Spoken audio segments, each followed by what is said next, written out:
Good morning and welcome to the live stream. Let's see if we're coming through. I'm going to check from my cell phone. Let's see. If anybody's out there in chat, if you can let me know if you can hear me, that would be wonderful. I know there is a little bit of a lag with my streaming setup, but yeah, so far so good. I switched back to using the Nexigo camera, and I think for this I might like this better. I think I figured out the problem with that, and it was not that the camera was having the issue so much as having the LED, one of the LED lights plugged into my powered USB hub was starting to overload things. Good morning, everybody. Welcome. So today we are talking about a few things, and this might seem a little disjointed, but some of the things that I had wanted to have set up for the live stream today didn't go quite as intended, so we're going to improvise a little bit and see what we can do.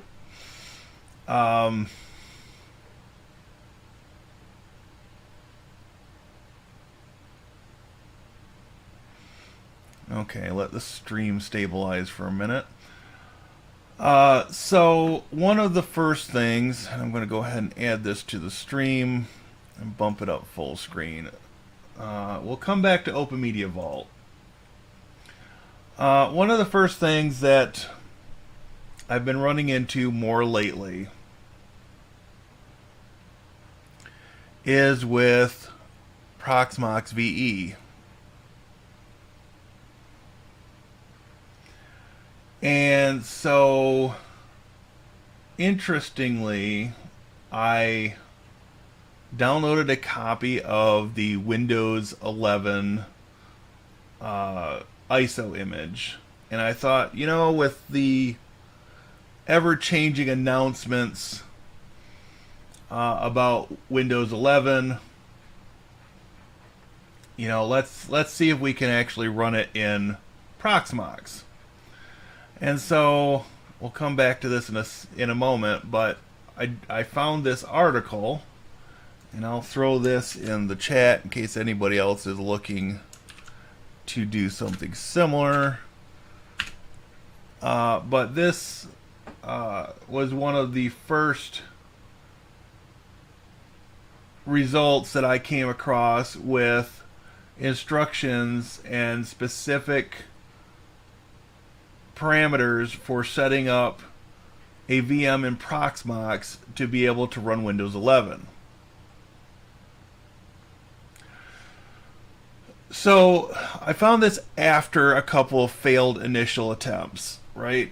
And what's interesting is that my two initial failed attempts were actually starting the boot process, but they would fail once they got to the select a hard disk part of the installer. And I'm not sure if I can duplicate that, because this was when I was just running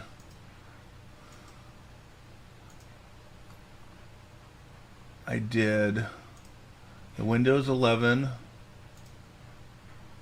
left everything default there. I did my VMs, gave it a 60 gig virtual hard drive, 2 processor cores, and 8 gigs of RAM.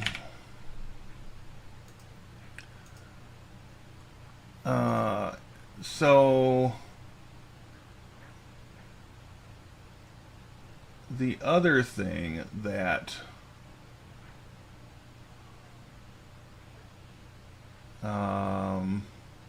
there we go. The other piece of the puzzle is that I'm going to add a secondary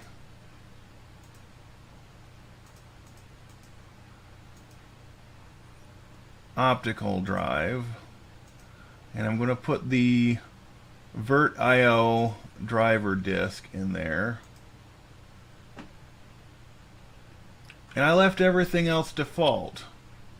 Now, I know there's supposed to be a hard requirement of UEFI for Windows 10, but using basically this same configuration,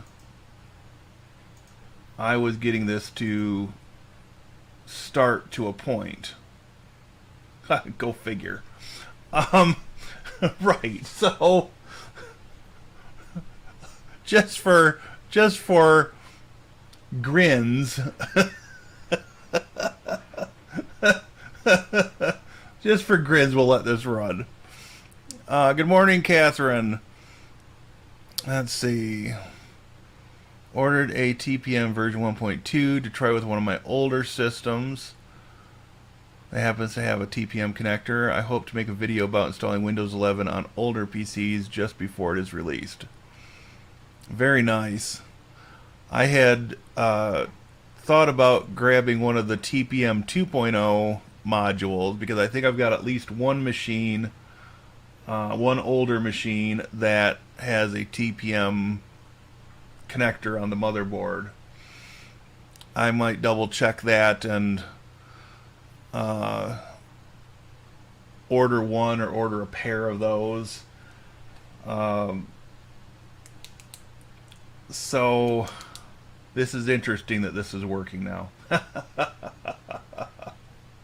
I'll probably come up with some new and exciting error message. But yeah, so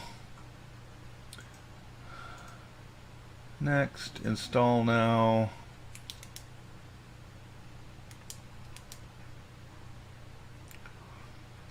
I'm a little surprised that it's letting me even go this far in without having UEFI enabled.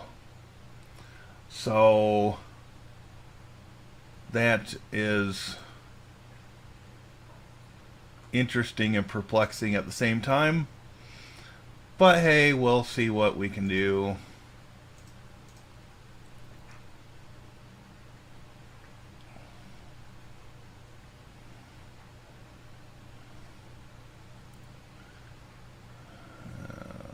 Okay. Next. Custom. Okay, so we need to load a driver.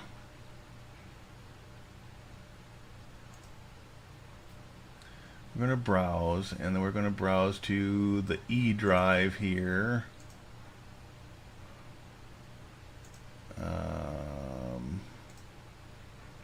Well, I know that's the correct driver. Okay, so let's jump over and look at this guide.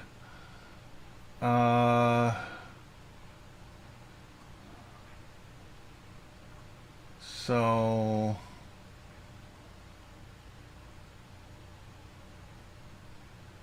we can find, okay, so that's after we've loaded Windows 11. What's we want, I'm guessing it's VIOFS.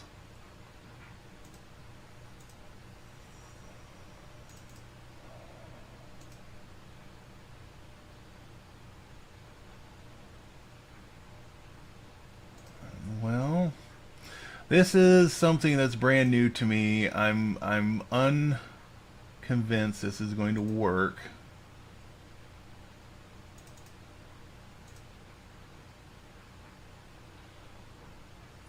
Okay, there we go. Red Hat VirtIO SCSI pass-through controller. Next. we'll see how far we get.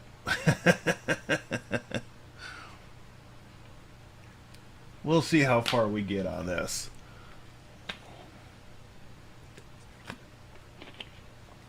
Oh, look at that. It found the hard drive. We'll see if we actually get through this. What's the worst that could happen? It could crash and burn on us after we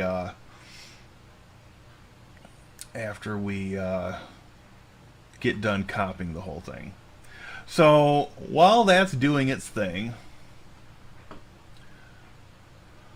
I wanted to jump over to DistroWatch and make sure everybody was aware that they have released, Canonical people have released an updated long-term support release of Ubuntu 20.04, both the server version and the desktop version,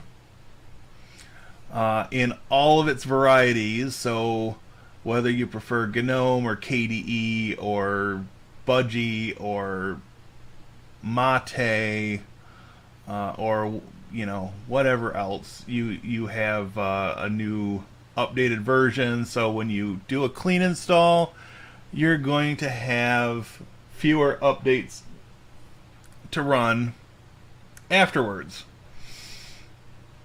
There's also a new version of Clonezilla out, which is a great tool to keep around. There are a few other releases that look interesting, and something that I may circle around and do a video on is Slackware when 15 hits the full release version.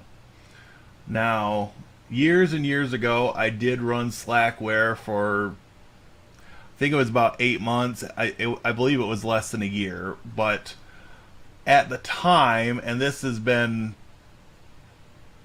probably nearly 10 years ago, at the time it was one of the fastest Linux distributions I had run. So I'm interested to take another look and see what has changed, if it still feels as responsive as it did before. So yeah, that'll be interesting. Also in the news this week, they're starting to talk about Thunderbolt 5. And so Thunderbolt 3 and 4 both use the same connector as USB Type-C. However, they are faster than USB Type-C. Thunderbolt 3 being 20 gigabit per second, Thunderbolt 4 being 40. Or no, excuse me. They're both 40. One is bidirectional, one's unidirectional. Or half and full duplex, or however you want to term that. So Thunderbolt 5 allegedly is going to double the 40 gigabit per second rate to 80 gigabit per second. And that will be interesting. There's not a real release date, but you would think in the next year or two, depending on how quickly we recover from this semiconductor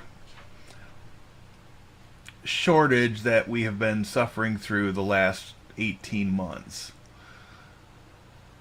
So that's got some interesting benefits on the horizon.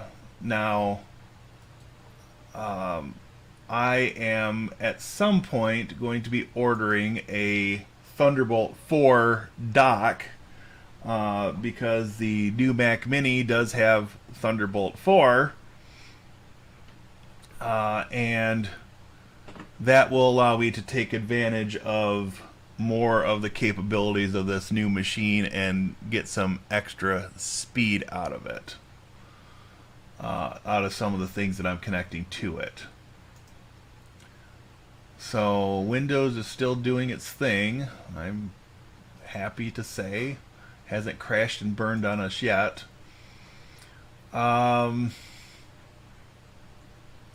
Let's see.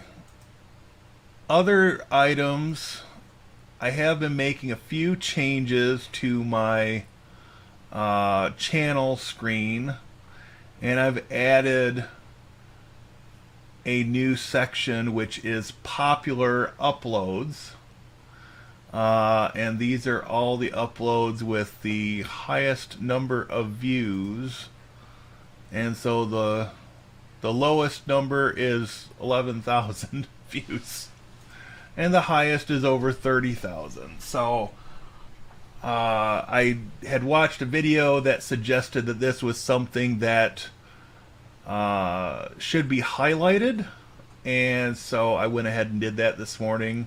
I still want to redo this banner. I'm still not happy with it, but that's going to take me doing some more fighting with Canva and seeing what I can come up with that will work for this channel. So there's that. Okay, so still getting files ready for installation. So that's going to probably take us a good chunk of our time today.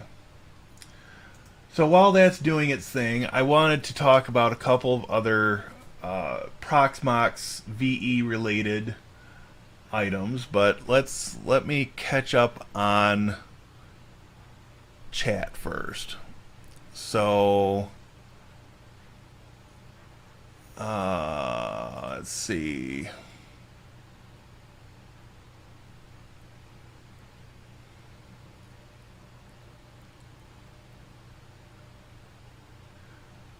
Yeah, David, I heard the same thing with one of the most recent press releases. A lot of them won't be officially supported. A lot of them won't support the transition from 10 to 11 through Windows Update. But if you download the ISO or if you use the media creation tool to run the update, then you can do an in-place upgrade. So there are allegedly going to be some options there. I've only got one physical machine that runs Windows here at home, and I think that's a 3rd gen. So this one's probably SOL and will probably end up getting converted to Linux at some point in the future, or BSD or Haiku, or whatever interesting exotic OS I want to do for that. So yeah, this is a 3rd gen processor, which it's for what little I use Windows for. This does everything I need, and I hate to have to update it. So I'm not sure if I'll keep this one machine on Windows 10, or if I will convert this over to being another Linux box and then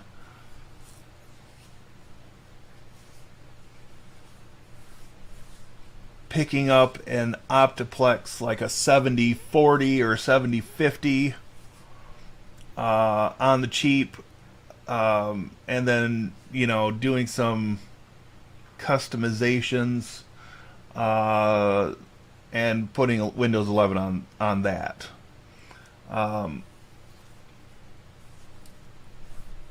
So it will be interesting to see what I can come up with.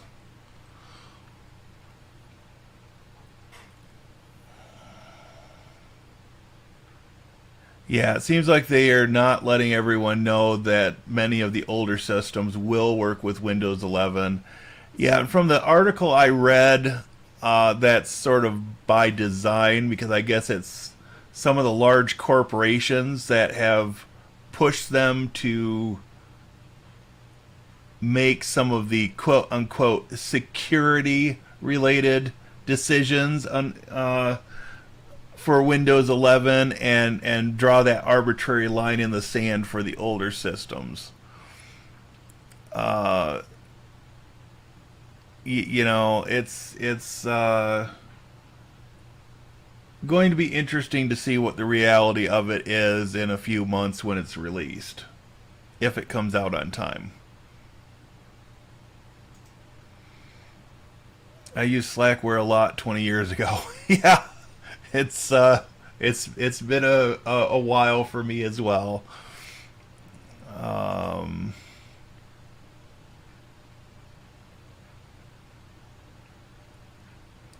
Yep, you sure can. Just update and upgrade Ubuntu. If I didn't have to support people using Windows, and I didn't have this channel, which with my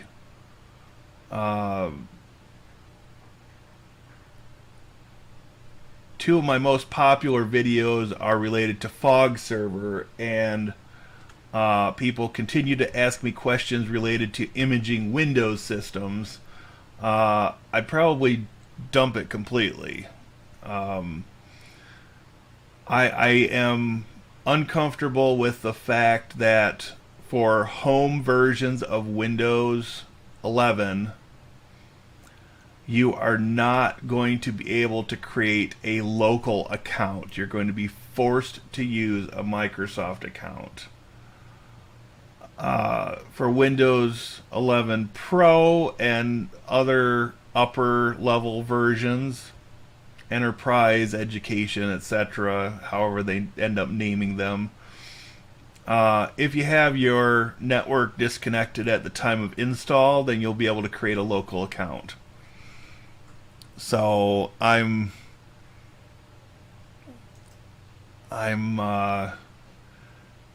absolutely not going to recommend Windows 11 Home to anybody. But a lot of people, especially those people just buying their first computer, or not knowing better, they will excuse me, they will just go ahead and create a Microsoft account.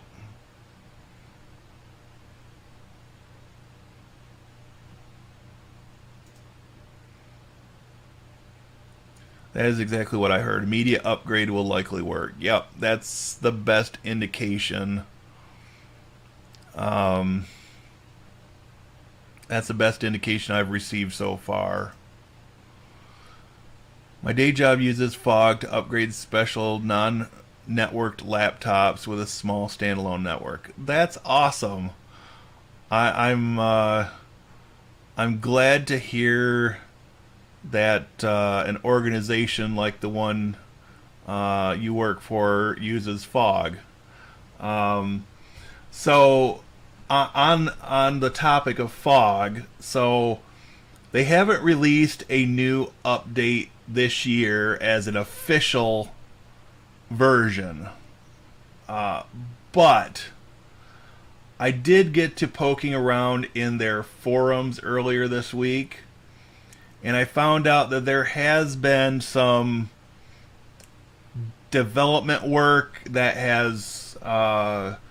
brought in newer libraries and other pieces, components, whatever you'd like to call them, since the last update that came out last year, and I think it was like September of 2020. So development has not ceased on the project, it's just slowed. And I am contemplating doing an updated series of fog videos. And I know I'm way behind on a lot of these video topics. Now that I've got the new editing software, I feel like I can start to dig myself out of this hole. But I'm very much contemplating doing an updated fog series that will cover using specifically the latest development version as of the time that I start building the series. And that should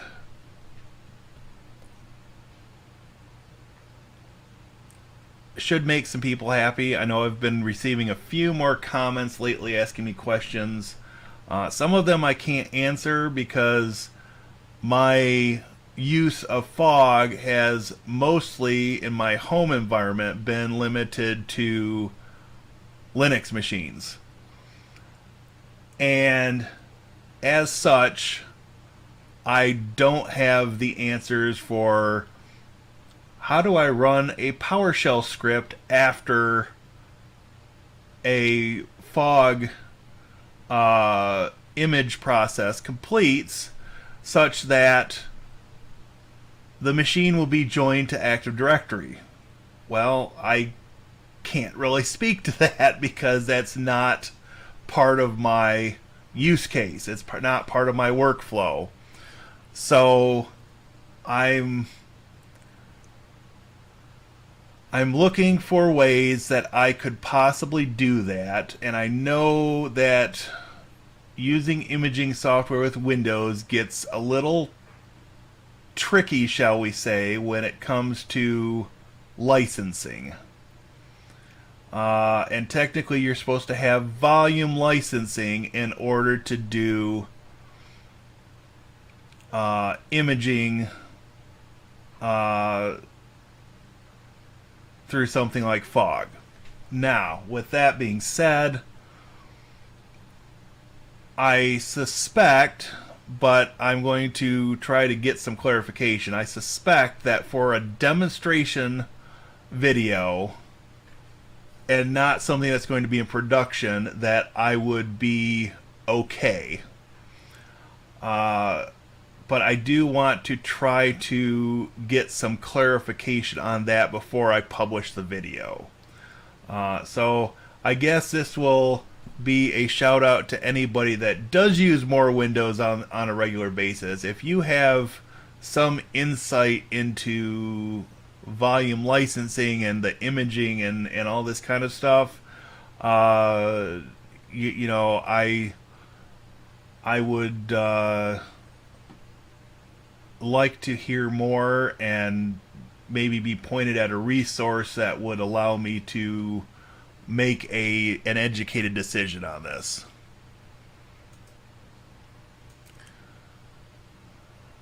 I have Windows Pro. I need to check the laptop. Maybe I can change the key. I only use professional versions of Windows. I need it for Active Directory. Absolutely. I already help people get prepared by adapting their UEFI BIOS settings for Windows 11. Yep. It's coming. It's coming, and I suspect that there are going to be a lot of people that are going to be buying new machines because they don't understand understand the process of updating. I believe they purchased a software maintenance contract from someone. Okay. I'll have to see if I can't get a contact with like Ingram Micro or one of the other places, and at least inquire about how much it would cost and explain what I'm going to use it for. And who knows, maybe I'll land a sponsor to if I commit to building these videos. Really, I would only need like 3 copies of, be able to have 3 VMs of Windows 10 or 11 running concurrently, and that would do what I'd want to do for a series of videos. And whether I would continue using them for anything after that is sort of up in the air, I suppose. I'm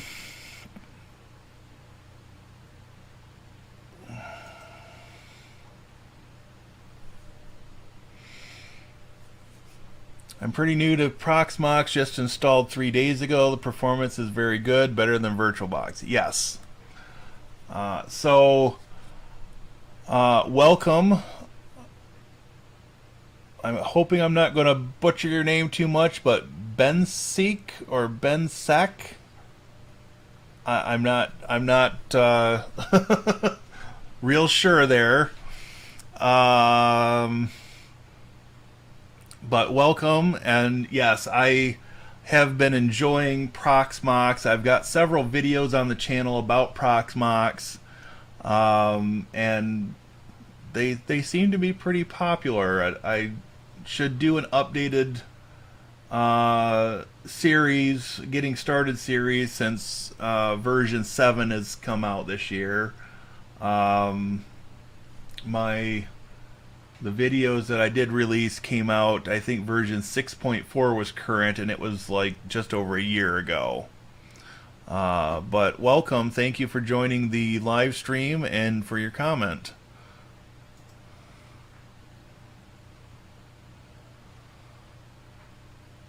Gotcha, yep.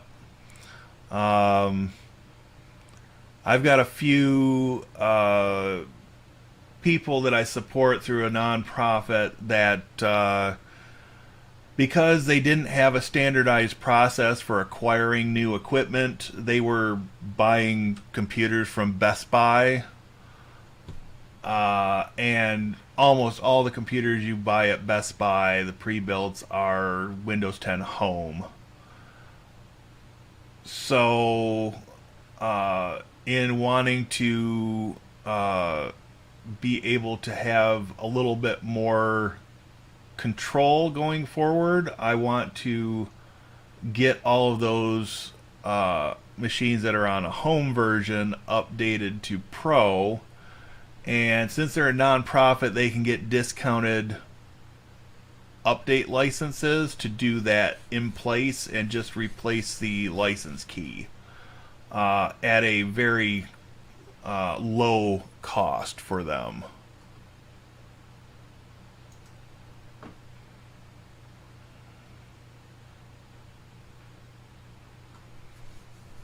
I'm assuming you're referring to what I'm running now for this installation. Yes, it's just a spinning hard drive. I don't have any solid state drives in this 1U rack server at the moment.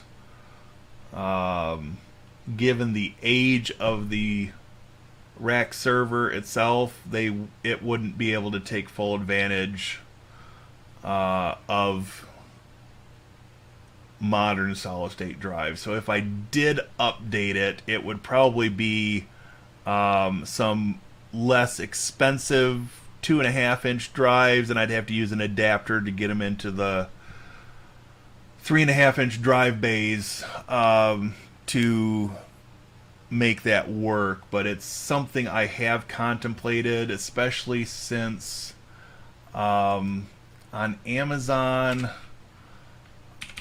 on Amazon you can get, like, Inland Professional, a 3-pack of these for $93. Of course, they're only available in 240 gig right now. But getting 3 of those wouldn't be bad. I'd be able to do most of what I wanted to do with the server.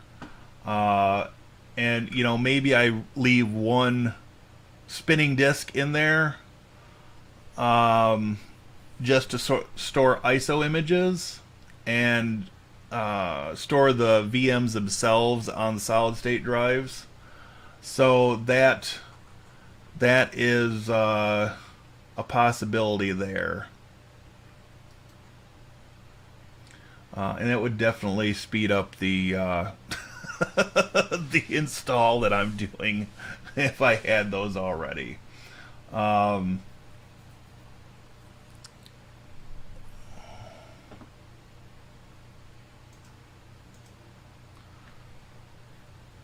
VirtualBox is good enough for me. Yeah. So the thing is, VirtualBox is a great place to get started with virtualization. And the thing I like about Proxmox is that you can take an old desktop PC and run Proxmox on it because it's built on top of Debian Linux. Whereas something like a VMware ESXi is a little bit more picky about what hardware you put it on. So when the eventual hard line in the sand comes and some of these earlier generation CPUs are no longer capable of running a current version of Windows, I can just add them to the Proxmox cluster and, you know, take advantage of high availability, you know, failover, and moving virtual machines around between the machines to take advantage of resources. So that's one of the things I've been looking at. But I'm slowly changing some things around. I need to pay off the Mac Mini before I do much else in the line of purchasing. But I'm considering those solid state drives and reworking the Proxmox server a bit. So it may be, you know, reusing the boot drive on the server and then putting in the 3 solid states as a in a RAID configuration, and, you know, going from there. There are a number of things that could be done. Proxmox does utilize ZFS or ZFS for anybody watching from across the pond using Queen's English. So, you know, there are options available to make this work to my advantage. So, and the other thing about VirtualBox is that, you know, as you've seen or probably have seen in some of my earlier videos, you can build a VM on Proxmox. Excuse me, let me back up. You can build a VM on VirtualBox and you can convert that to run on Proxmox pretty easily. There's a little bit of a time investment involved, but it can be done. Whether using the built-in conversion tools or using something like Clonezilla or Rescuezilla to, you know, add a step but lower the complexity.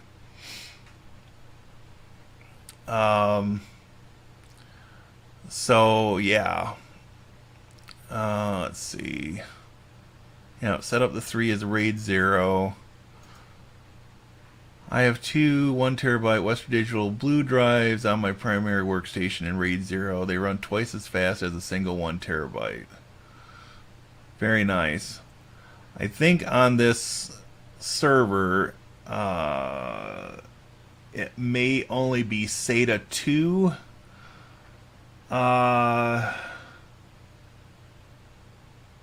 So, like I said, it's an old rack server. For a home lab, as long as it keeps on ticking like a Timex watch, I'm going to keep running the thing. But eventually it will outlive its useful life. And I'll be able to get my hands on, something like a high core count Ryzen machine that can do the same thing with a single processor socket, and then I could consider getting a support license for Proxmox. I will not do that on a machine as old as the one I'm running with a 2 processor configuration.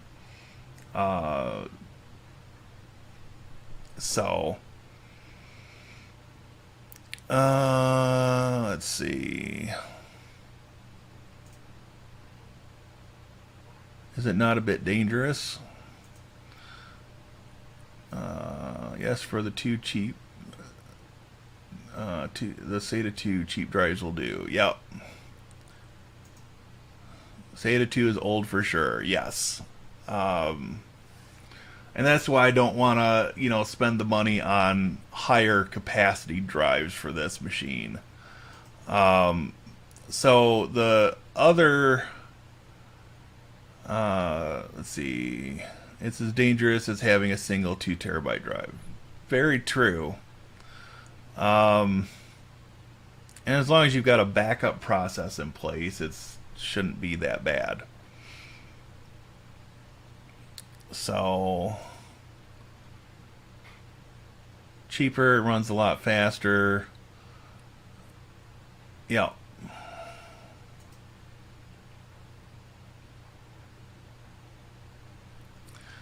Okay. So, it's been a little while since we took a look at OpenMediaVault 6.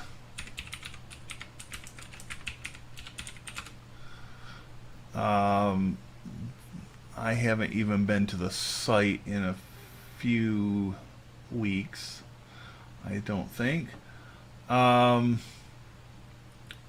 Still updating the 5.6 series of releases. And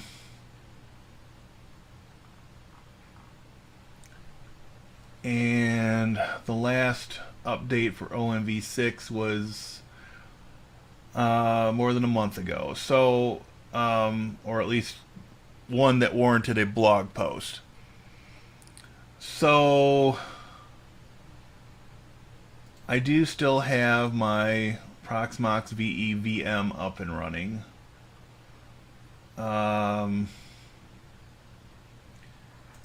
And this should have a few updates because I've had this turned off for a while. And it does. libDNS, Perl, different libraries that are being updated. Linux image bumped to 5.10 kernel, some Perl stuff, and Python. So we might as well go ahead and do our updates on that and see what happens. Since this is a VM and it's meant mainly for testing, if I blow the thing up, I'm really not worried. That's one of the joys of having a home lab, is you can experiment with few repercussions, I suppose.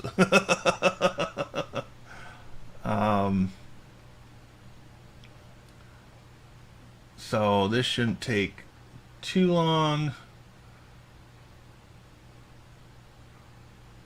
I hope it does not have a detrimental impact on our Windows 11 that's still getting files ready. So while we're waiting on this and on the Windows 11, I do want to talk about one other thing. I had mentioned in a previous live stream about using storage on a network attached storage unit for Proxmox. And one of the great things about Proxmox is that it gives you multiple options for doing this. And so I've got 3 here that are using NFS, which is a network file system, which is a standardized file sharing protocol for mainly Unix type systems. Now, there's nothing to stop you from using CIFS. Now let's see. This one is and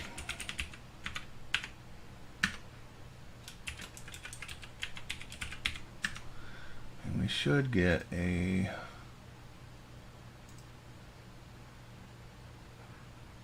share here. Proxmox. So you can use CIFS or SMB to allow you to share using that. So you could even set this up and have a folder on your Windows 10 system. For all intents and purposes, it would work the same. You add that, and of course it's going to fail on me.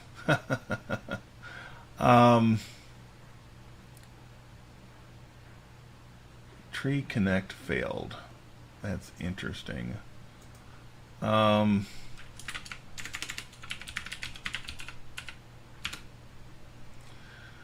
So QNAP is a little different.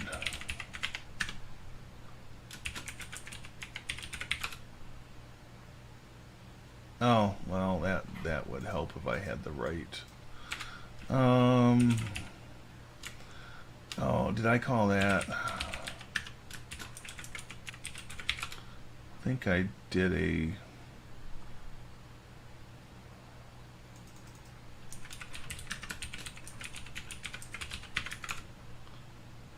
There we go. Let's see. I had built some new users in on this yesterday when I was looking at this.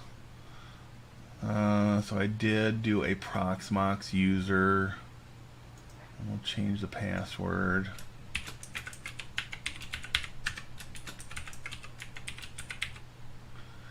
And apply that. And if we come back over here, this should be, hopefully, there we go. So now we've got storage on Lord Nikon, which is the QNAP NAS, over CIFS.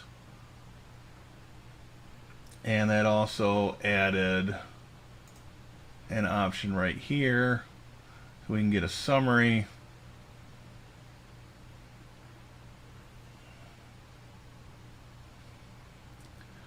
And it tells us what the capacity is that's available, so 800, just under 800 gigabytes.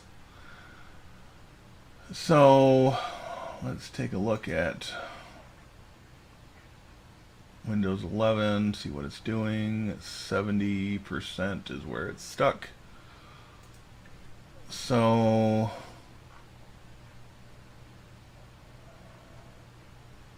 we can close this update and refresh that.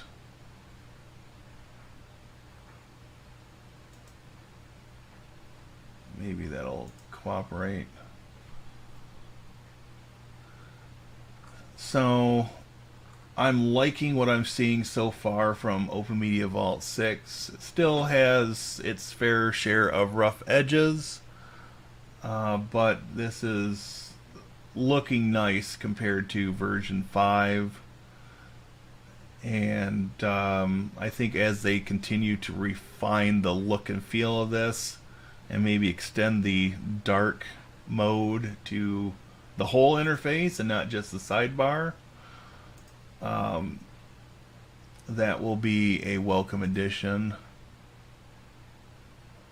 So, not there quite yet, but it's a work in progress.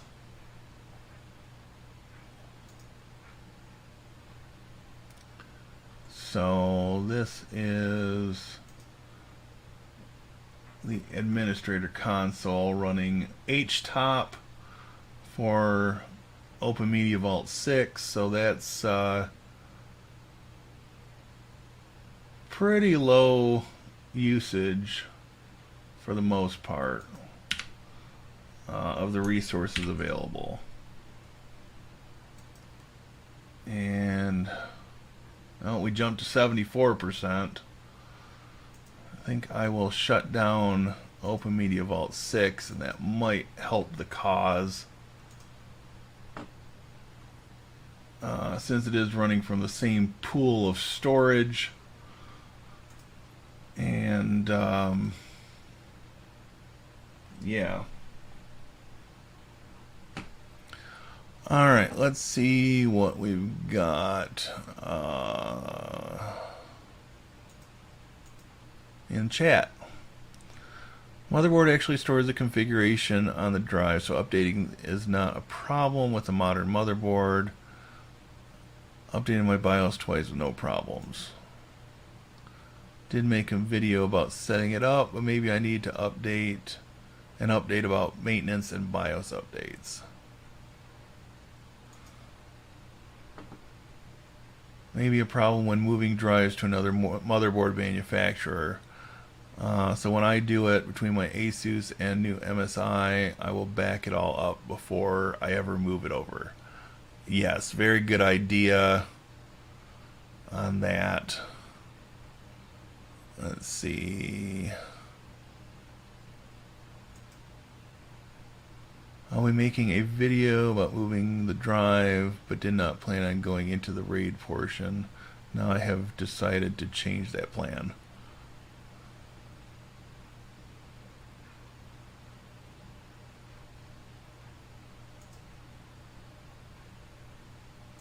I would watch that video as well. Windows 11 is nearly installed on VirtualBox. Okay, well, your desktop machine is probably faster than my server, so that doesn't surprise me. Especially if you've got solid state disks versus the spinning disks I'm using in the server. But we've got plenty of time left to wait this out, and in the meantime, one of the things we could do is, if we create a new VM,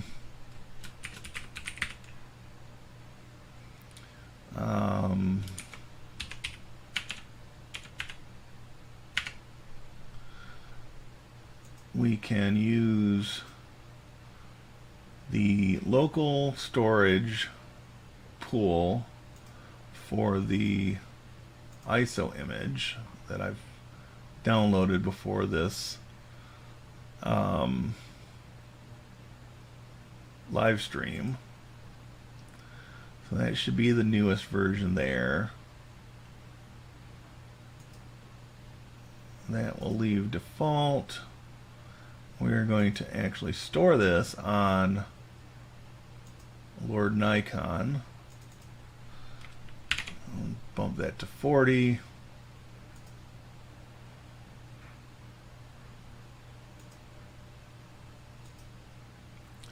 Two processor cores.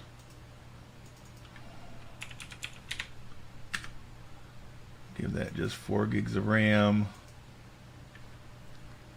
And this will be a good test to see if this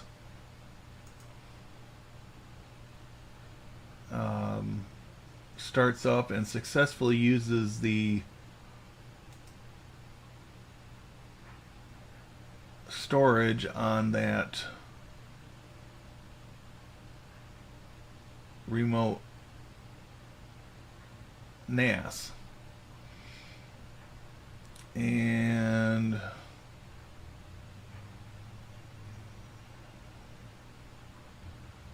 it looks like we are in business. And I would actually bet money that we will likely get through the Ubuntu server install before Windows 10 ever completes. So I'm going to jump over to the OpenMediaVault backend and see if that will. Well, it's saying it's on, but it is not connecting. So 81%.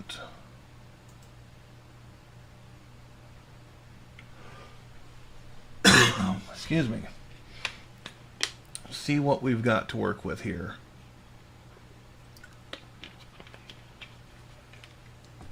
So, interesting thing we can do is we can jump over to the QNAP box, and we can see that that's not really having much of a CPU impact, but it is using 50% of the RAM on that network attached storage unit.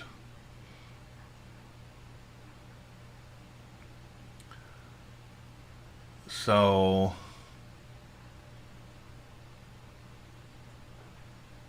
we will see what happens with this as we go through, and Ubuntu is moving pretty slick.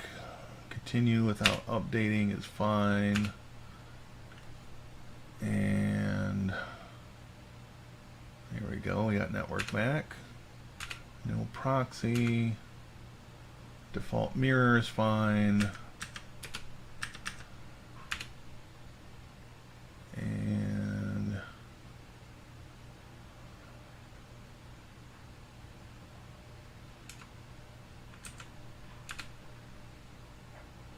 okay.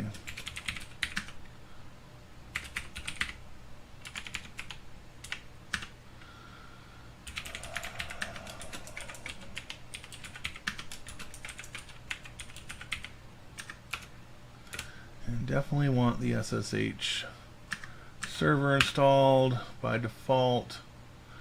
And they give you a lot of different options for things that you can install. Whether you want Docker or a message broker, MQTT broker. Yeah, there's a lot of options they give you, and I normally just wait and do these things manually after the fact.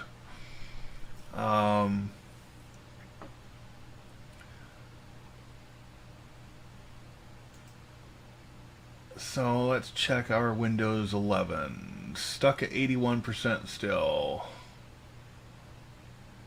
I have a suspicion I'll be right in that I will have a fresh Ubuntu install before Windows completes. Can't say that I'm terribly surprised.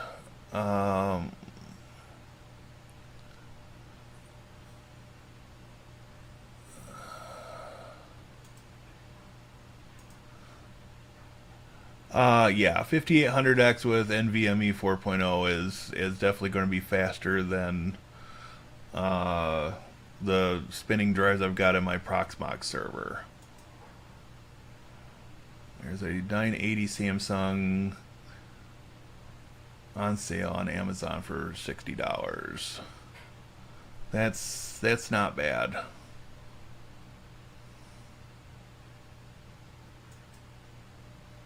Unfortunately, the server does not have an M.2 slot. As mentioned, it's old. The best I could do would be SATA on that thing, and yeah, it'll be interesting. All right. While we're waiting on installs to finish up, does anybody have any questions? Any new projects? I know David's mentioned a few videos that he's going to be working on. We're just past the 1 hour mark. We've got about 59 minutes to go, 58 and a half minutes to go at this point. Hopefully we'll get through both the Ubuntu and the Windows 11 install, and maybe even have a working Windows 11 when all is said and done, which would be contrary to every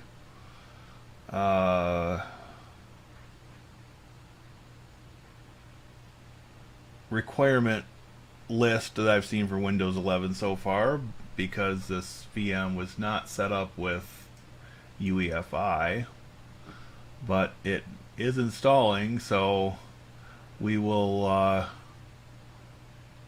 see if it crashes in a spectacular way at the end of the install or what it might do, but it should be a bit of a learning experience for everybody, since we're still in pre-release time for Windows 11.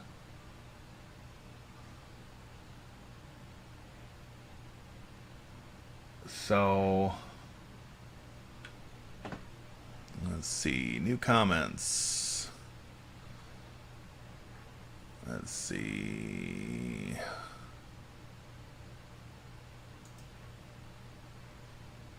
My next video is on PC fans.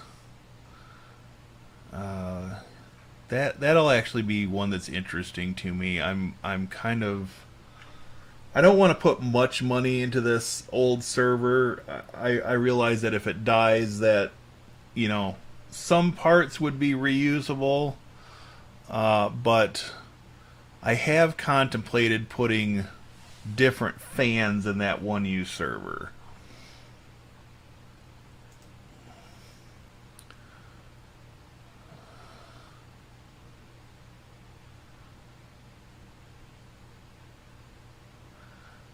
Yeah, I've got one other machine. I would have to check for sure what the capacity of the M.2 drive that I've got in there is at the moment. I've also contemplated getting one of those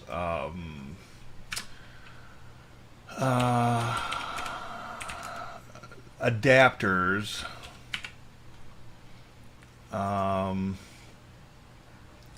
to use something like this, to use an NVMe drive in a PCI Express slot. So that's something that I would consider, and then picking up one of those drives, because that could be a fun little project. And I don't have quite the room and the camera setup to be able to really capture the upgrade process, but I might get my still camera out and just do a few shots of that, and put a talk track behind it, and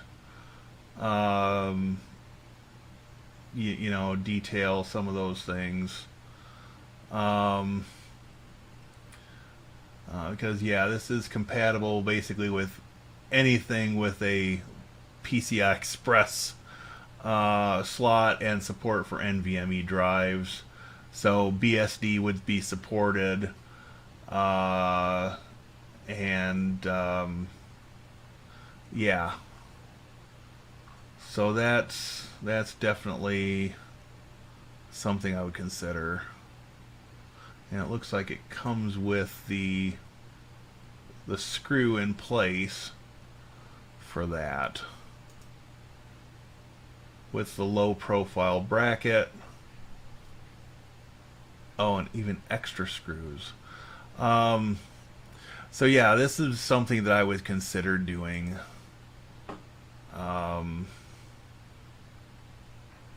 I definitely have at least one system that I could use with a little bit more storage, and faster storage at that, in it. So this would definitely be an option.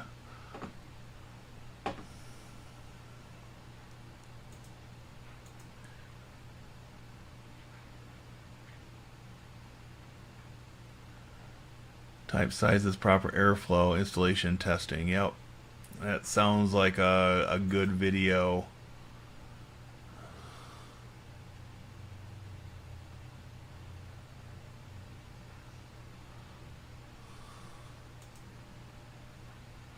I go only PWM when possible, replacing what came with the case. Yep.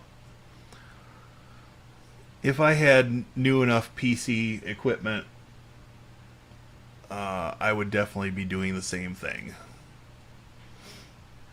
So, alright.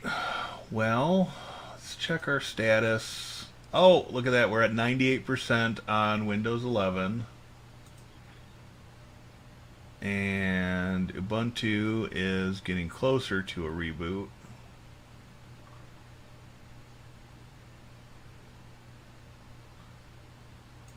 So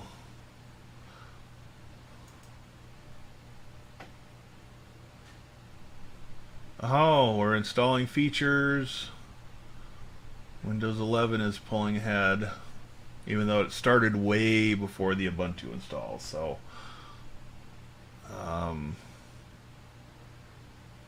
I'm still making the call on Ubuntu being a faster install process.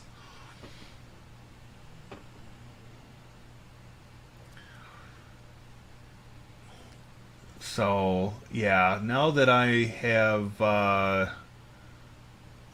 finished my work with a now former client on some website stuff that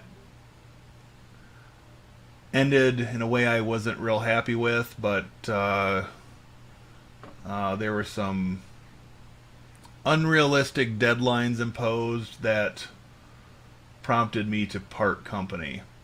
So I've got a little bit of free time now. I want to get back into getting some more recorded videos out and available to people. I do have a couple of videos I need to finish recording and editing for a project for my day job. Since the library is still not doing in-person events, I've had several people express interest in a computer beginners type of class, and so I'm putting together a series of videos, and it will actually be mastered into a DVD that will be given out through the library, and people will be able to keep that. So I've got a spindle of, well, it started as 100 DVD-Rs, and I've used a handful, maybe 5 in the time I've had this spindle of discs sitting around, and so I'm just donating the discs to the library to meet the needs of this project, because there's a high likelihood I would never use all of these at this point. So should be interesting. Oh, finishing up. And what's Ubuntu doing? Installing OpenSSH server.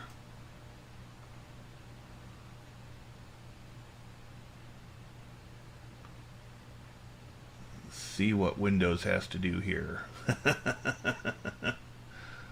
Now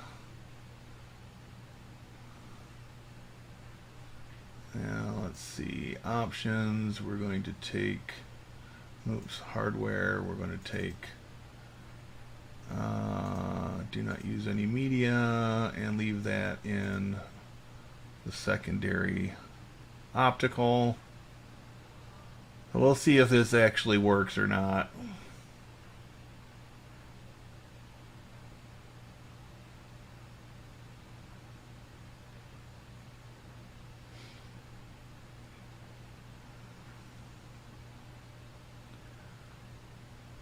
So far so good, I guess. Let's check out. Okay, so this is doing updates during install, and we can cancel update and reboot.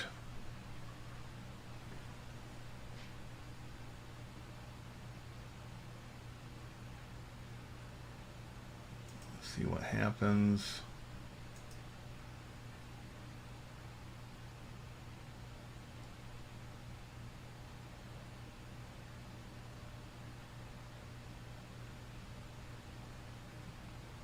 Claims it's rebooting.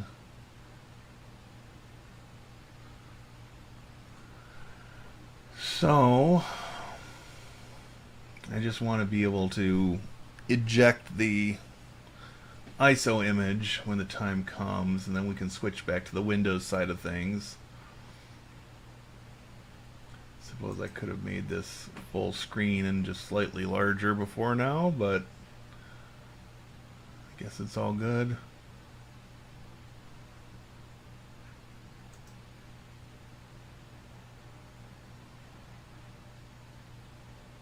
Windows is still doing the spinny loopy thing.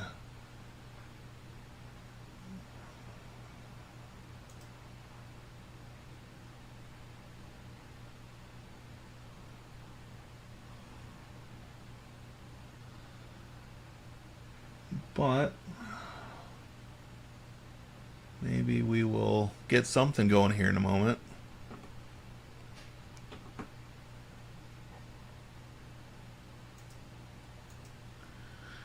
I use the Enermax fan with removable blades, TP silence. Nice.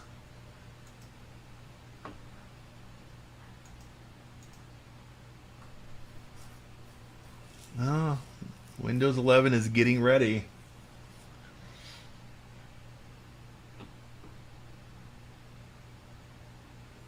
This is interesting.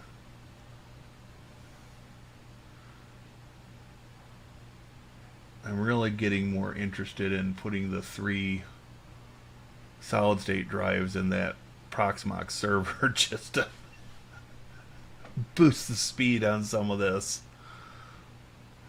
Because anything would be faster than spinning drives. And really that price for a 3-pack of those is not bad.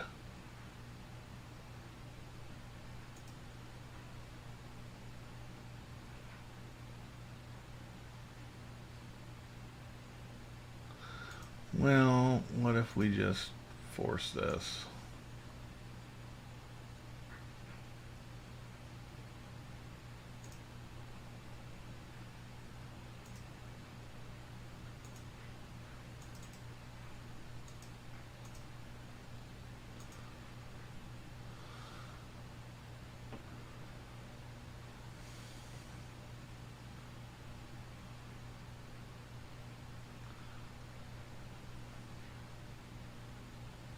Maybe I was too impatient.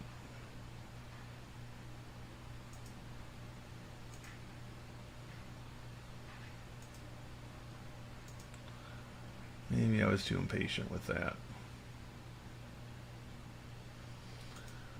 Alright.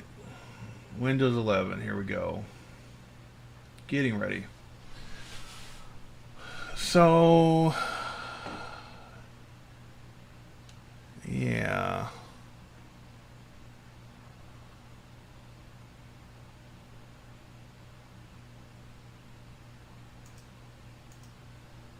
I forget where I bought the Windows key.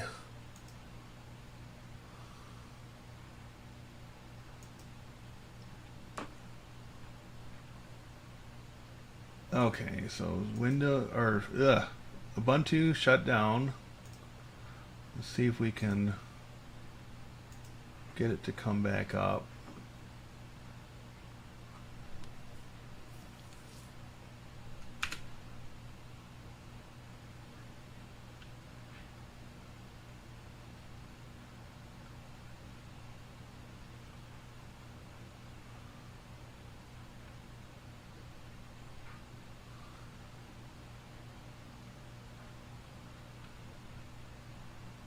There we go.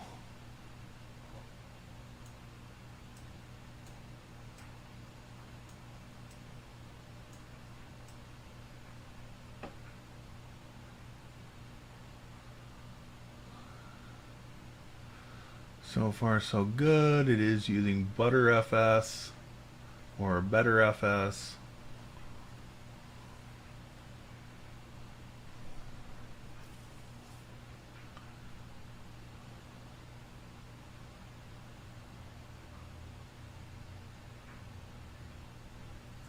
That should be up here shortly.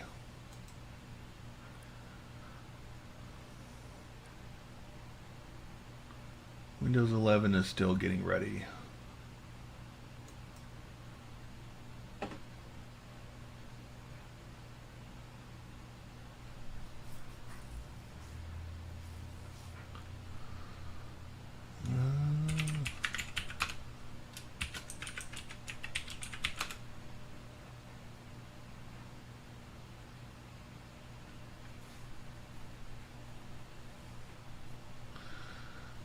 Okay.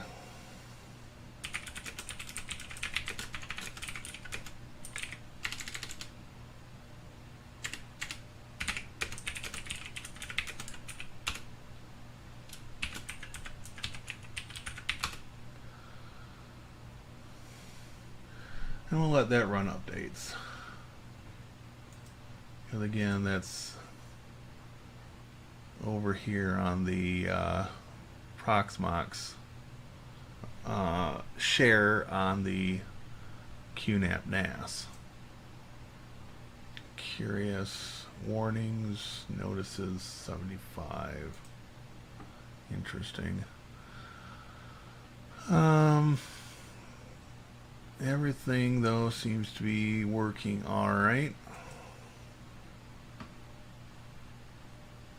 So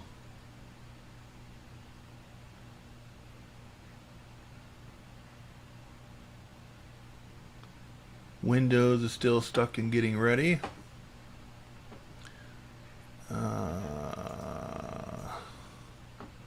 Good morning, Tony.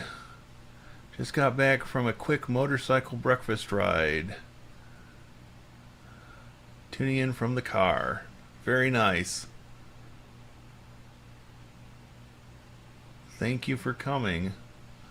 We are attempting an install of Windows 11 on Proxmox,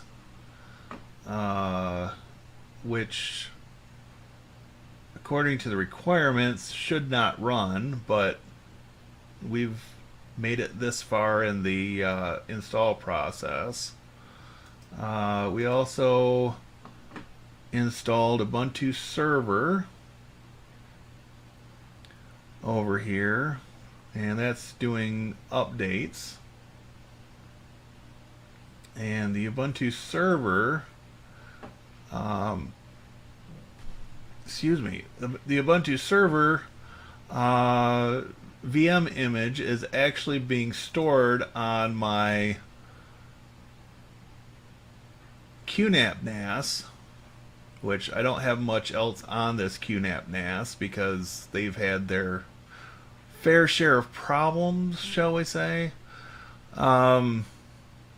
So that is connected via CIFS or SMB to the QNAP NAS, and that disk is over there.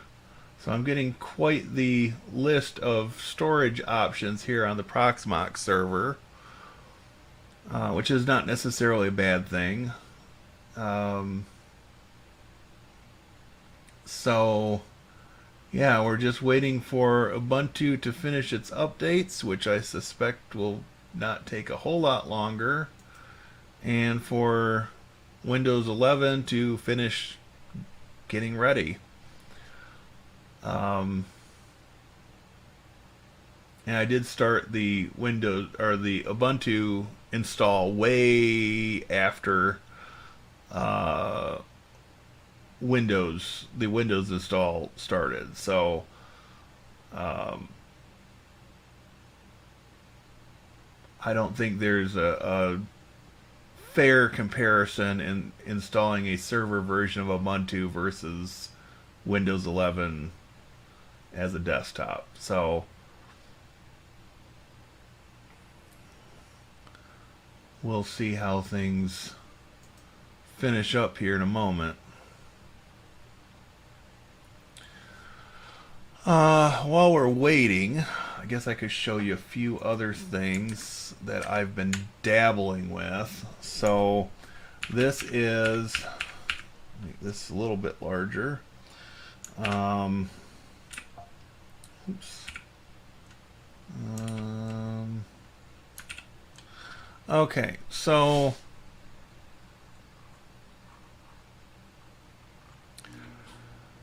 much like VirtualBox, and I'm assuming VMware, although I don't have a lot of experience on the VMware side,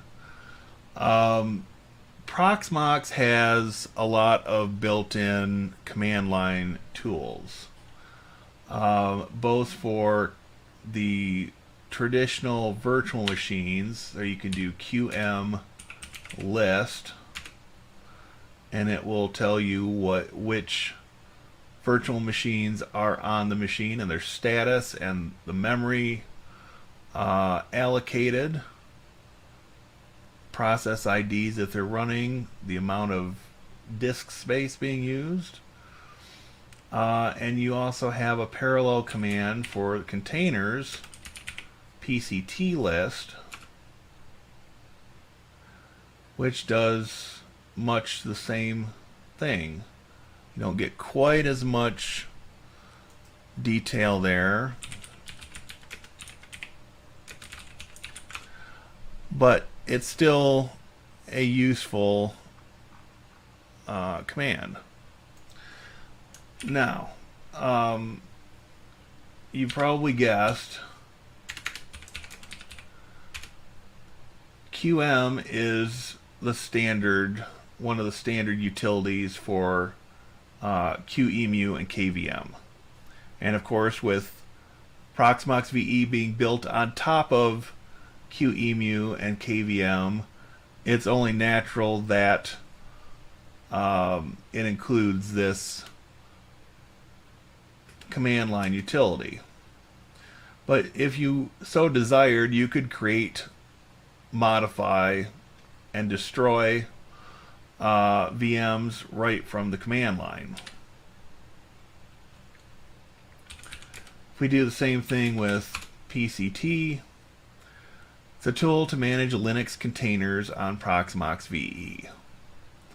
So the commands are going to be built in a similar way. They're going some of the options are going to be parallel to each other.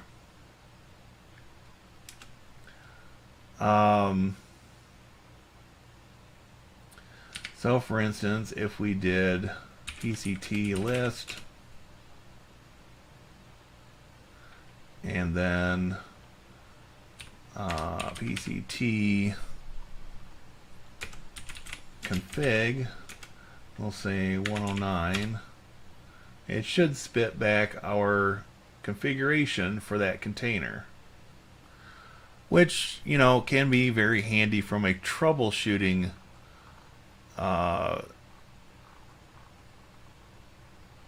angle on this. You can delete snapshots, you can destroy or delete the container and all files created for that. You can run things like pctdf, which is one of the standard Unix utilities, to give you the amount of disk usage. And we'll say 119 since that's actually a running disk.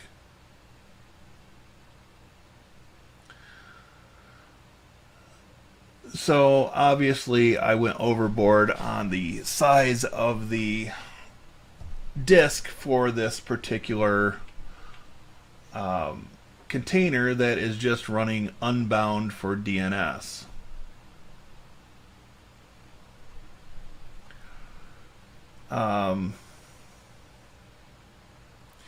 You can use PCT to launch commands inside the specified container.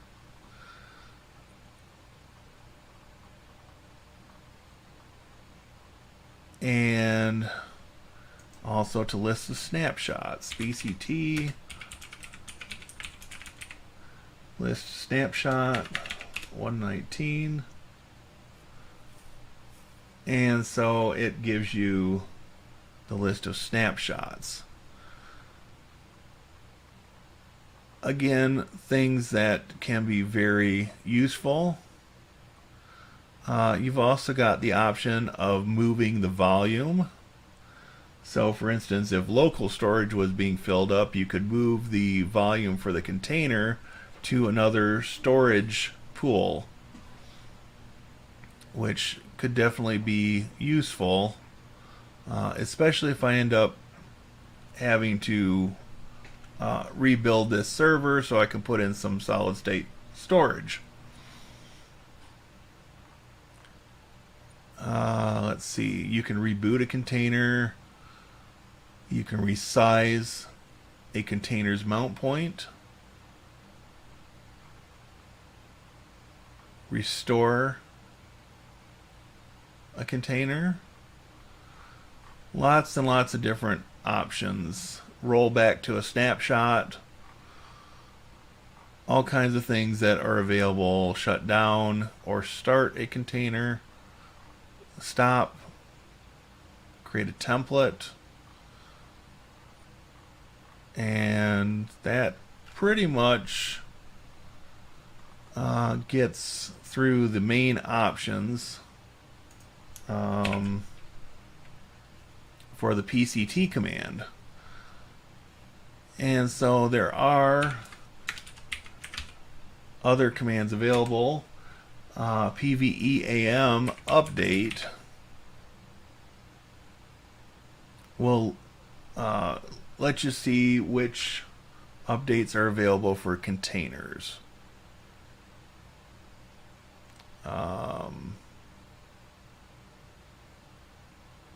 Update successful. Okay, so it doesn't list the updates. PVEAM available. So that should list the templates that we've got installed for containers. So I should probably get around to deleting some of these older ones that are still running Debian 9, since those should almost all be updated to Debian 10 at this point. And within the next 3 months, I'd expect Turnkey Linux to start putting out Debian 11 based templates. Let's take a look at that's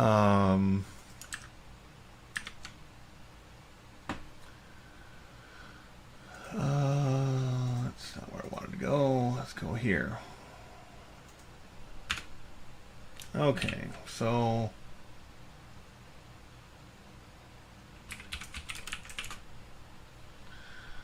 alright, so that is up.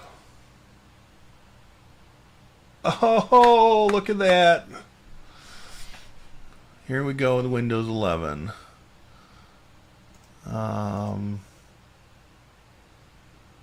I did get Windows 11 to run on the Synology virtual machine. Installation process took forever. Literally close to an hour to get through. I believe it. It took more than an hour for this to get to this point on my Proxmox server. So hopefully we're past the worst of it, and the rest of it will go a little bit quicker.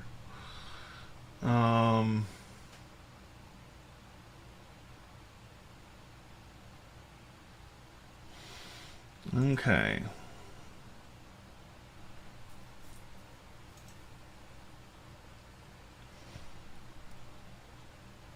I will say that their installation process overhaul is much nicer looking than Windows 10.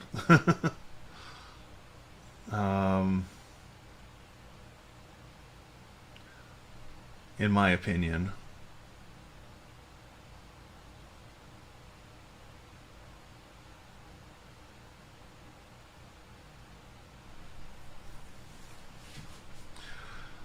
All right. Well, I guess I don't have internet currently.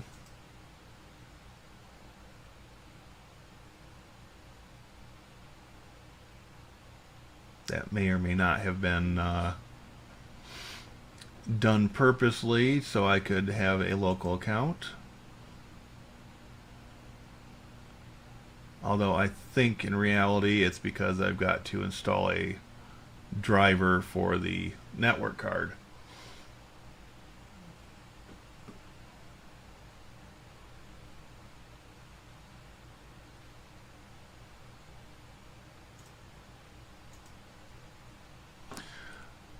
Time will tell. We will see what happens with this. We will see what happens with this.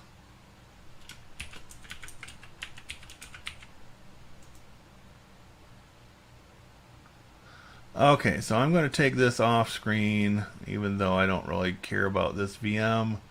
I'm going to answer these security questions off screen, and then I'll come back with the next step in the process.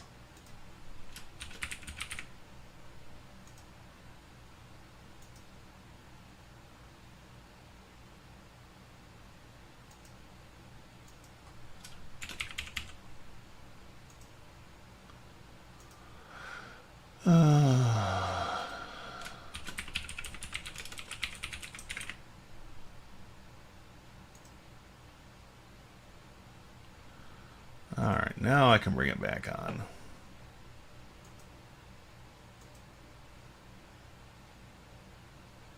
I'm kind of glad to hear that your install is taking a long time. Yeah, so my Proxmox server is probably 12 years old or older, and I'm still using spinning Rust in it, so I'll blame it on the spinning disks.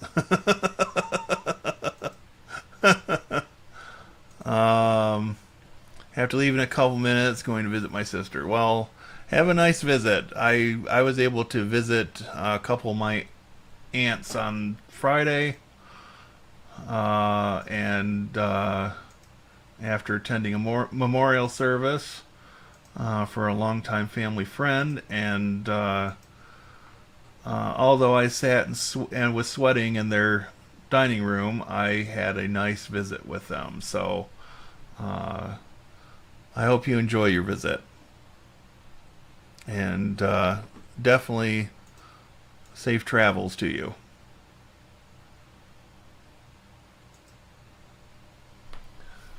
I'm almost shocked that this is actually working.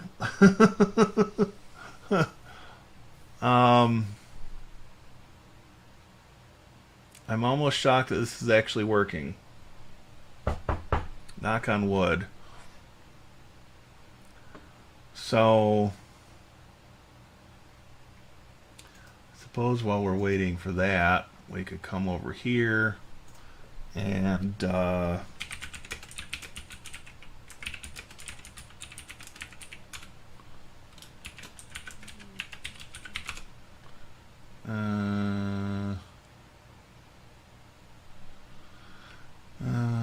sudo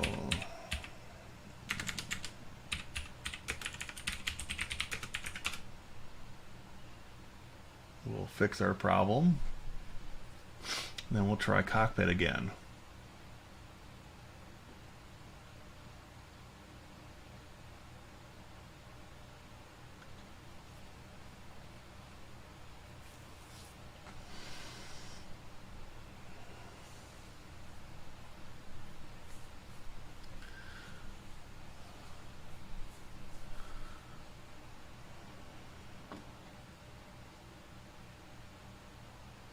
So,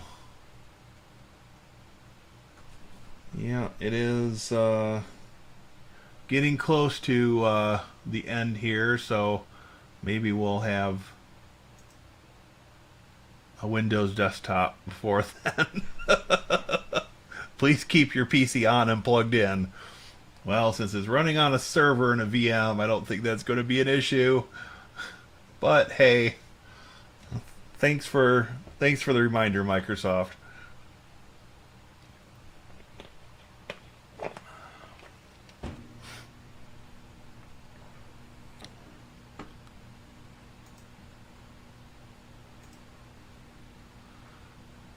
Well, thanks for coming, David. Have a good visit, and we'll see you soon.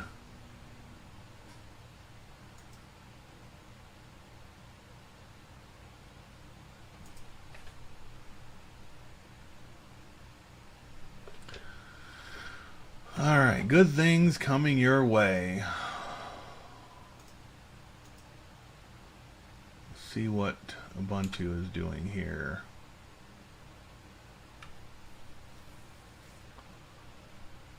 And it looks like it's doing a kernel update, so that could take a hot minute.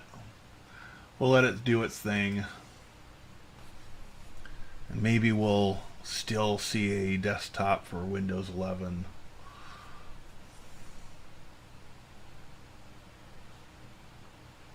I'm sure this would be much more impressive on faster hardware.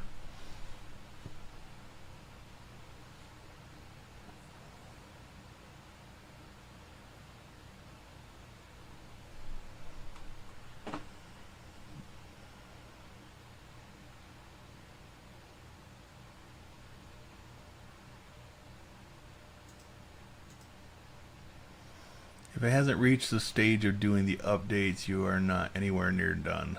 Oh. Okay. I thought it had done some updates.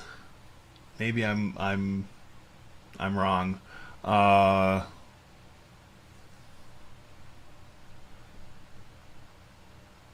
Regardless, if this doesn't finish by the end of the live stream, I might just fire up ScreenFlow and let it capture the remainder of it and see what happens there, and that might end up as a short video coming out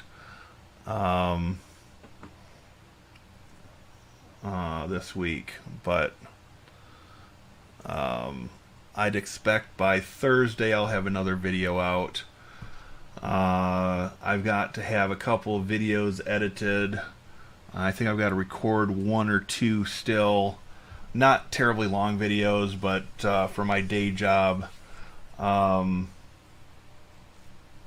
Since we're not able to meet in person, I'm actually building an actual DVD that some of these older folks can put in their DVD player and watch, because they don't seem too sure of themselves for getting on YouTube or Zoom or anything like that.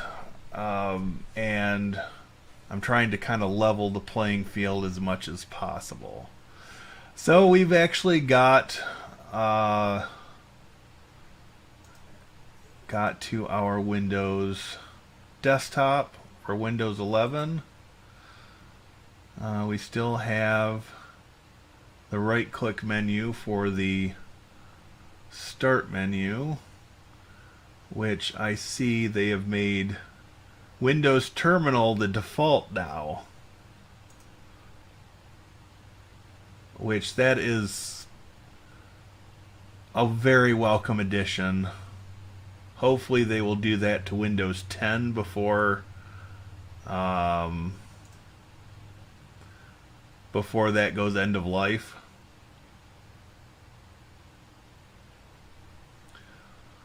So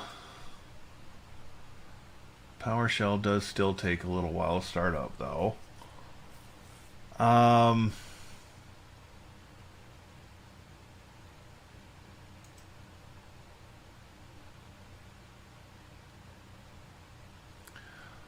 Alright, let's see what we can do with this.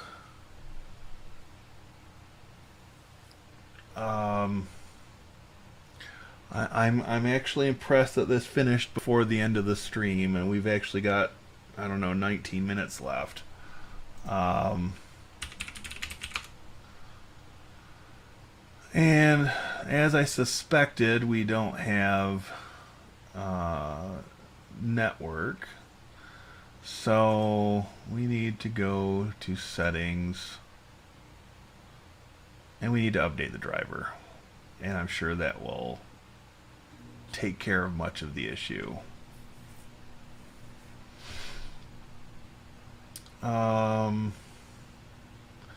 Okay, interesting here.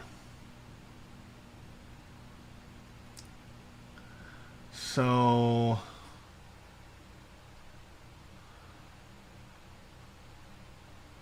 let's update system. This is a little different. Let's see. Storage.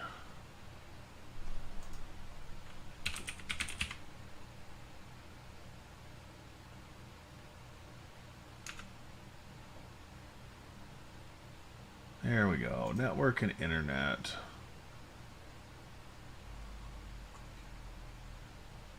So I understand I'm not connected. We still have a control panel.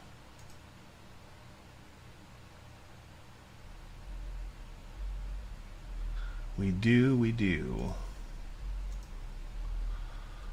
Okay.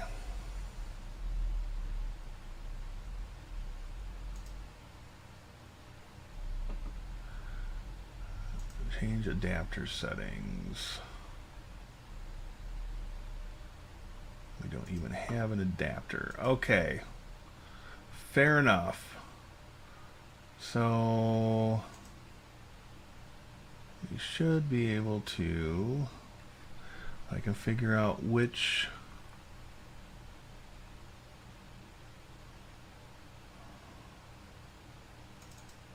let's do this one.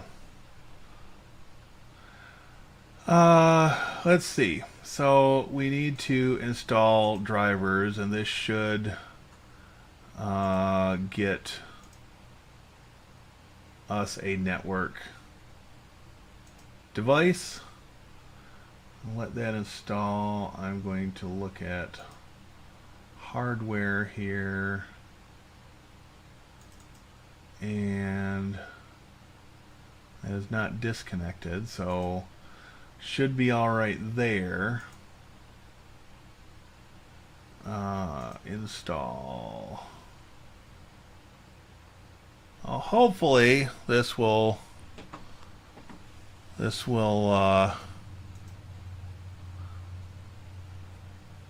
obviously pass the updates. Congratulations on the Windows desktop.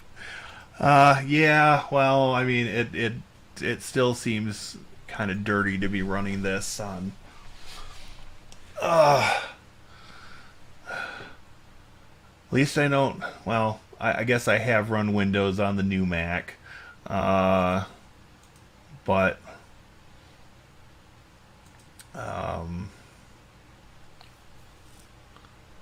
oh, look at that. We've got an adapter now. And do we have an IP address?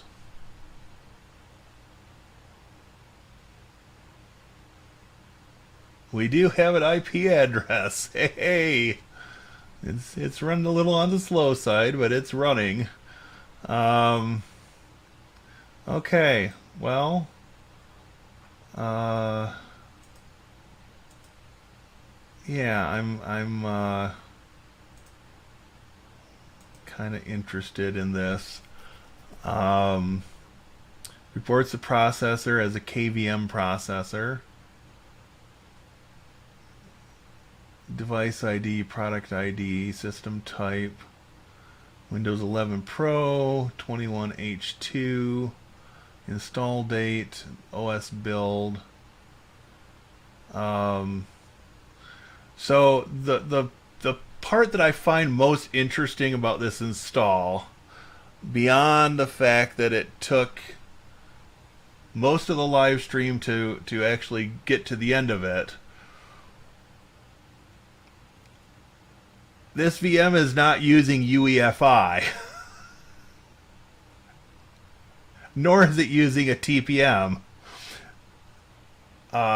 real or virtualized. So I am amazed that this actually is running. But, you know, this is still a development build, and as such, I guess it's not completely out of the ordinary. So, obviously we are not in Pacific time.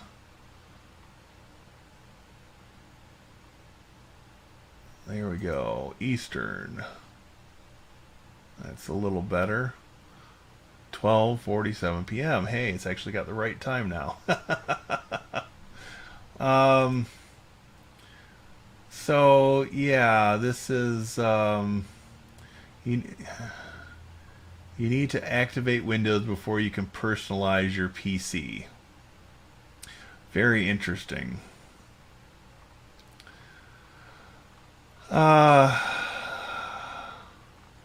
Windows, how I loathe thee. Let me count the ways. Well, this is one of them.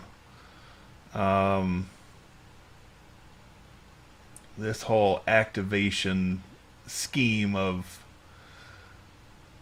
information collecting that is going on, I really don't like. I don't know if this will even activate this device, as our activation servers aren't available right now. Make sure you're connected to the internet. Well, obviously I'm connected to the internet.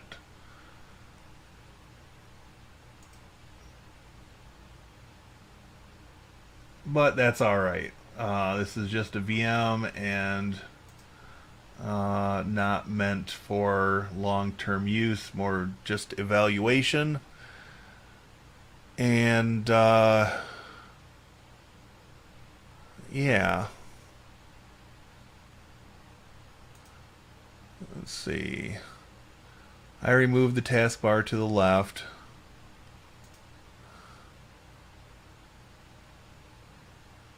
Yeah, I mean it's a personal preference. To me, this looks a lot like a KDE distribution of Linux. And I have, when I ran Ubuntu years ago, I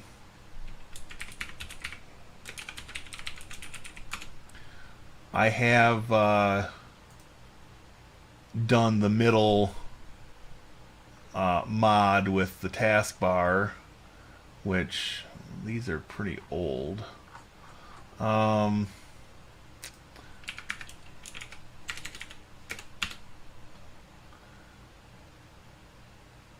So,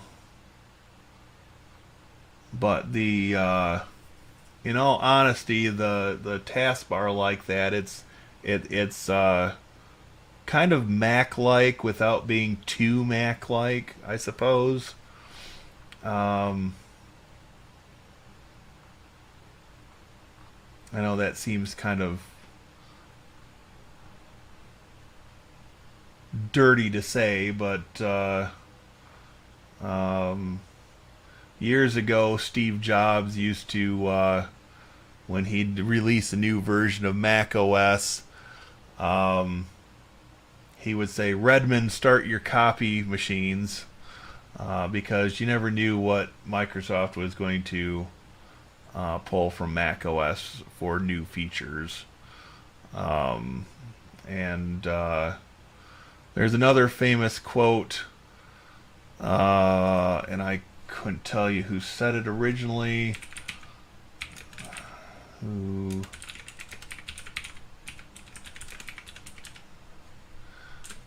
Those who do not understand Unix are condemned to reinvent it poorly. So, I guess that's attributed to Harry Spencer. So,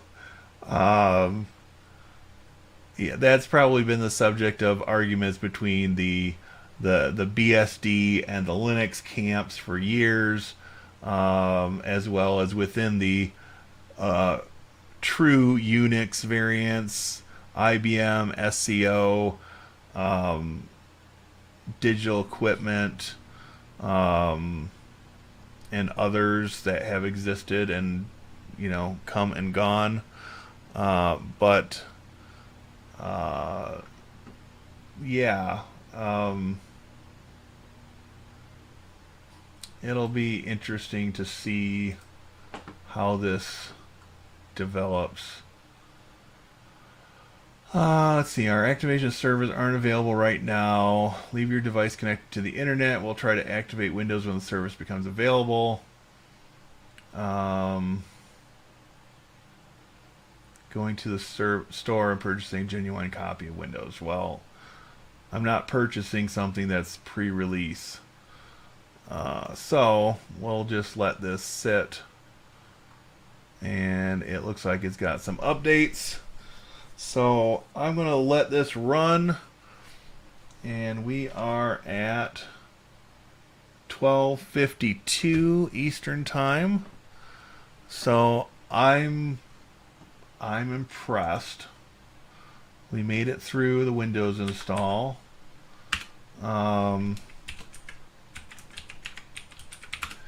See if we can get Cockpit to install now. And then we'll have a web interface for our new Ubuntu server to play around with this. And I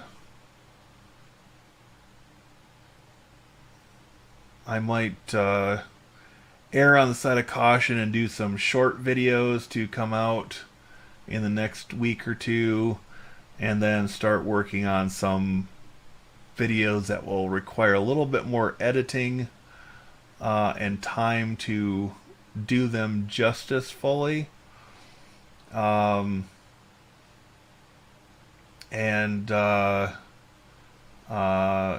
I'm going to be indebted to you, I think, forever, because ScreenFlow is one hell of a product, and I don't think I could go back to you know, a more generalist video editor. Being able to record the different cameras and the screen and the audio all as separate tracks is just an amazing feature that I'm making a lot of use of so far with the videos I've been recording for my day job, and I haven't even touched the stock media library, because I did bump up to the middle tier of ScreenFlow, and man, once I start getting into that stuff, I think it's going to be a real game changer. It's an amazing piece of software, I did not, when I had a copy of Camtasia, and to give the TechSmith guys credit, I will say that at the point of time I had Camtasia, I did not have the knowledge of editing that I have now, and so the software was a little bit of a steep learning curve for me at the time. Now I've done so many years with iMovie and, done things the hard way. It feels great to move to a ScreenFlow type environment where, I can just drag stuff off screen and not have it visible, or I can, do all kinds of fun stuff with picture-in-picture type layouts, and yeah, it's a game changer for sure.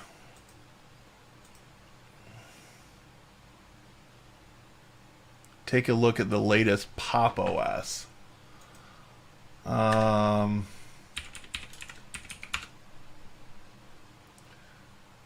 Well,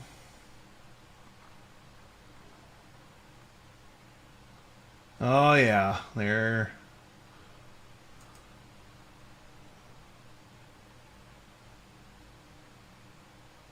Yeah, that's definitely taking on some aspects.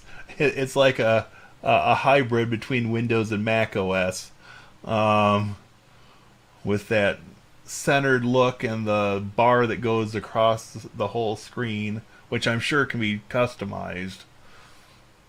Um,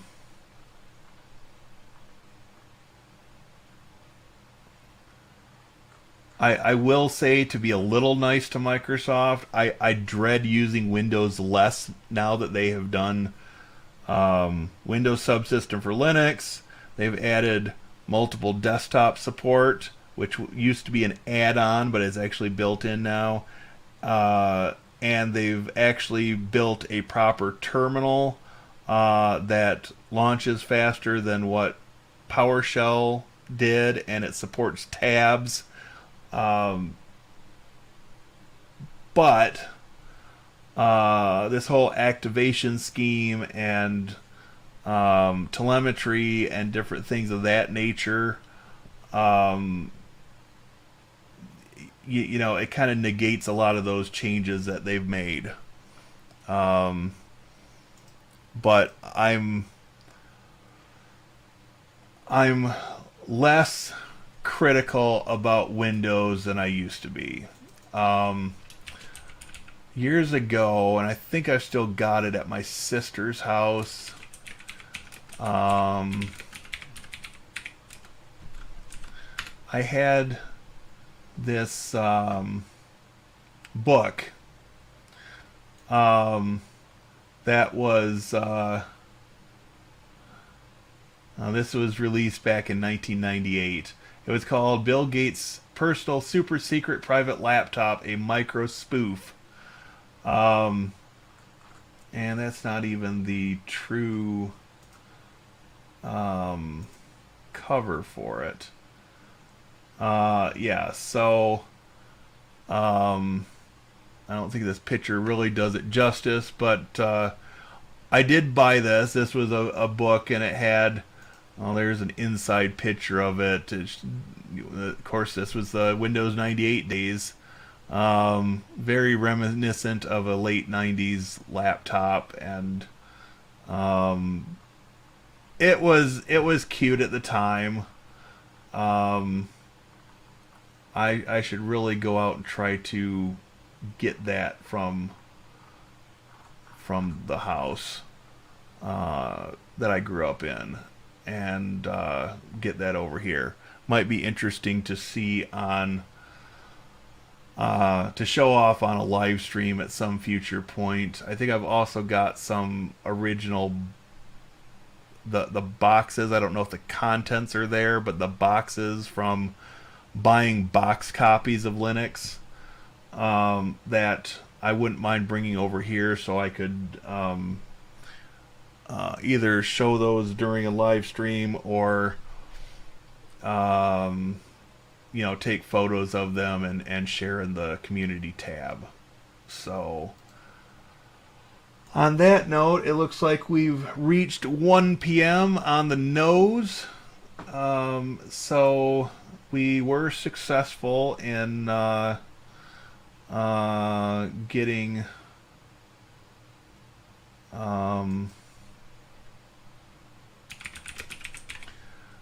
Cockpit installed.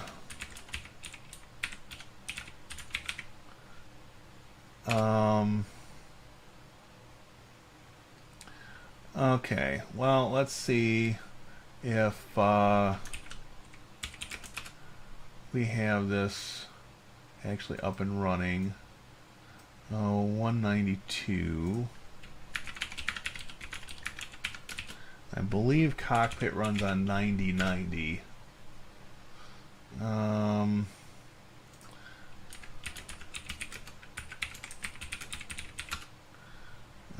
9090. Okay, so maybe Cockpit is not up and running. Let's try it. Unable to connect. So that might be a subject for a future video. See if I can get this running. But I want to thank everybody for coming out today. Let's see. Glad to hear you're happy with ScreenFlow. It would definitely change your workflow a bit, but all for the better. Yes, it already has. There are a lot of tools that are going to take some getting used to, and once I feel like I've reached some level of mastery of those, you'll probably start seeing some of that stuff in my videos. I've made some use of the text tool, the title tool, and a lot of use, again, these are for videos I've done for my day job, being able to make visible or hide different recording tracks, and it's just one of those things. I don't know how I got by with iMovie and OBS as long as I did. So yeah, on that note, again, thank you everybody for coming out. I'm going to go ahead and wrap this up. I've got some projects I need to work on here today, and I've got a friend that's in his final capstone project for grad school, for his undergraduate degree. So I'm going to be stepping into the mentor role for that this afternoon at some point, and hopefully keep him on the right path for being able to finish this project on time and to a level that he would be comfortable with. So on that note, thank you everybody for coming out, and I will see you in the next video. Have a great afternoon.